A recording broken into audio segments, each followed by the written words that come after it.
Good morning. Great to have you here at the table. Thank you for having me. Great to be here. Well, you have some fairly pessimistic news for us, I know, but is inflation still the number one electoral issue for Americans? So much of this is about inflation. That view of the nation that you described at the top is driven by concerns about inflation. So much of these views of the economy are driven by concerns about inflation. In fact, the number who say that the economy is bad is now the highest it's been during the Biden administration. And then recently, we see people reacting to the drop in the stock market, where now they're pessimistic about both the market and maybe their retirement. So all of that is piling on. And the longer that it goes, you see people becoming more pessimistic that it can be reversed. Having said all that, Margaret, I do need to point out a couple of optimistic things. One is the jobs market. People are optimistic that they can find a job in their area. And then the other part is you have to say, after 2 years of a pandemic and all the losses, people are starting to feel optimistic about that effort as we head into the summer. So, how are Americans assessing the president's performance? Well, on inflation, it's not good. His handling of inflation and his ratings for that are low. But there's another component of this, and that is a majority of the public, two-thirds, feel like the administration has been slow to react, or slow to react to events as they come up. Of course, that's been a critique on inflation and on other matters. It's also starting to stick a little among his party, among Democrats, who are also now more likely to say that, and then that the economy is bad.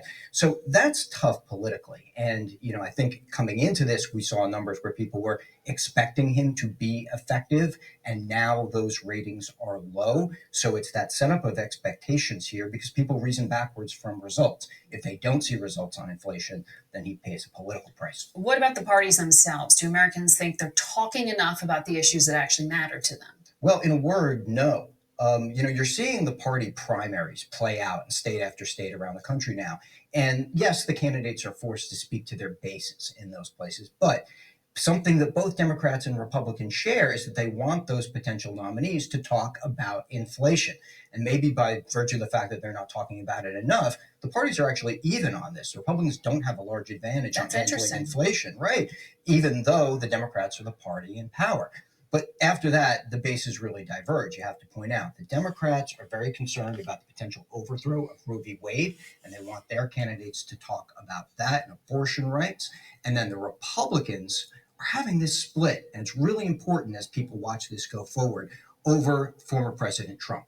You've got half of Republicans who say they want their candidates to talk about being loyal to the former president. You've got nearly half who say that they want to basically relitigate 2020 and talk about what they feel was a rigged election, even though that's been disproven. So you've got the other half of the Republicans that don't want that. And that's an inter-party fight that you're seeing play out in race after race, state after state right now.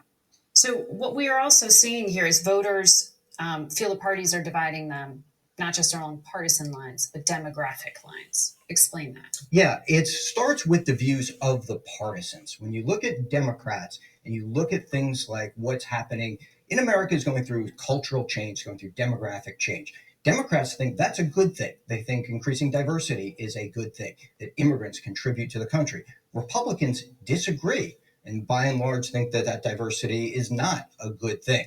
That's then reflected in what you hear from the candidates and what you hear from the debate in these primaries.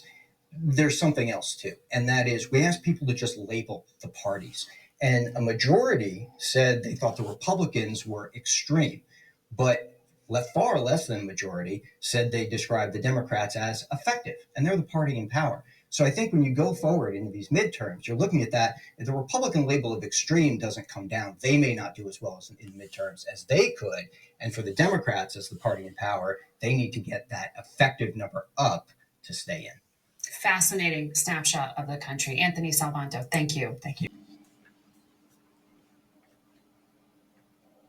Ladies and gentlemen, yes, Joe Biden is back in the news as usual. He's over in the Asian nations right now. And he said he don't think there's going to be a recession. But, a lot of people certainly don't agree. And the inflation is a huge issue when it comes down to the midterms, but it's still not bigger than our issue, which is the anti-Black crime bill and reparations. But let's get into this story.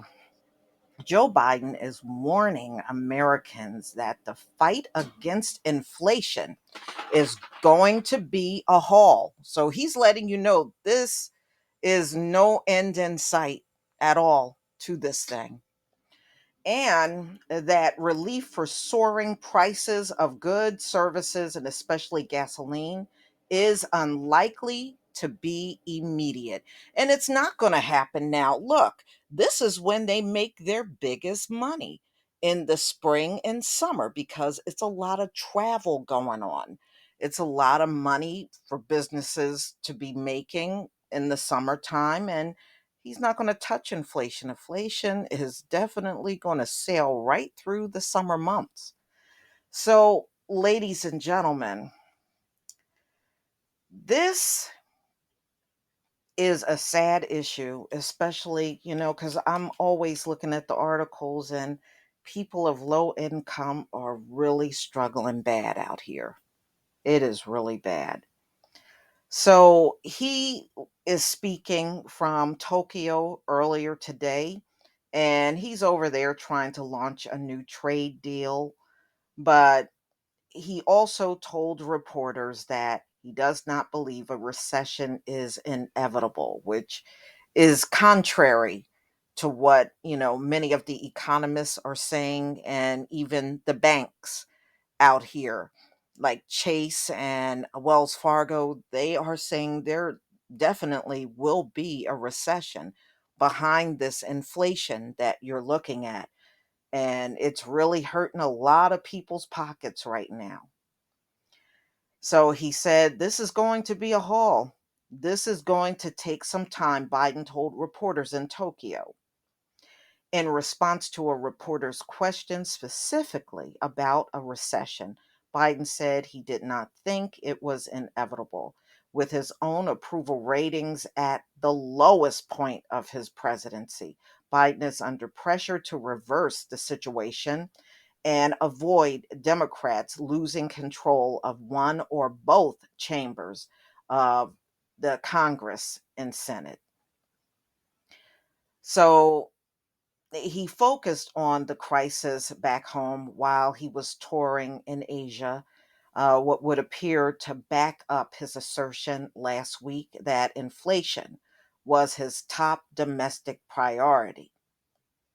Critics have been quick to point out that last summer, Biden, including the Treasury Secretary Janet Yellen, were insistent that the high inflation would only be temporary. Well, they sure aren't saying that anymore, are they? They're pretty much letting you know this is going to be for the long haul. He's not talking about temporary or anything. He's not saying any of those words.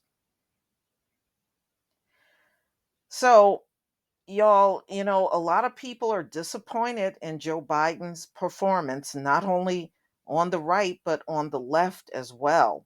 And I still don't believe the Democrats are going to do well in the midterms, and they shouldn't, because if we don't get our inflation, they shouldn't get anything either.